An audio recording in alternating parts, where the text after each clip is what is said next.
সামনে হচ্ছে শিবরাত্রি, এই 26শে ফেব্রুয়ারি এই দিনটাকে আমরা কিভাবে কাজে লাগাবো ভালো থাকতে যদি চাই?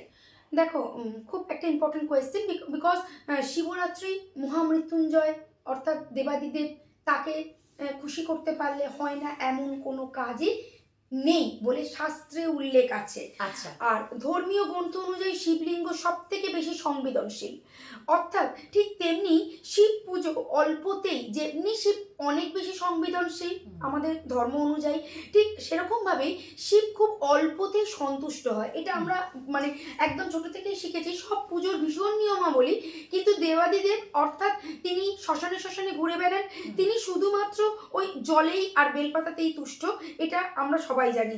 আর একেই সন্তুষ্ট করে আমরা বড় বড় সমস্যা থেকে অবশ্যই মুক্তি পেতে পারি। 2025 একটি অত্যন্ত সমস্যাবহুল বছর আমাদের সামনে আসতে চলেছে, আর তার এই শিবরাত্রি তিথিতে অবশ্যই কাজে লাগিয়ে যার যা ধরনের আর্থিক ব্যাধি, মানসিক ব্যাধি, শারীরিক ব্যাধি এবং আইনত সমস্যায় জড়িয়ে পড়বে এবছর বহু বহু বহু মানুষ। তাই এই কি বলবো, এই আইনত সমস্যা যারা তাদের জন্য, প্রতিটা ব্যাধির জন্য আমি বলছি, মহাদেবকে কাজে লাগিয়ে, এই শিবরাত্রি তিথিকে কাজে লাগিয়ে তোমরা অনেকটা সমস্যা থেকে নিজেদের রিলিফ করতেই পারো।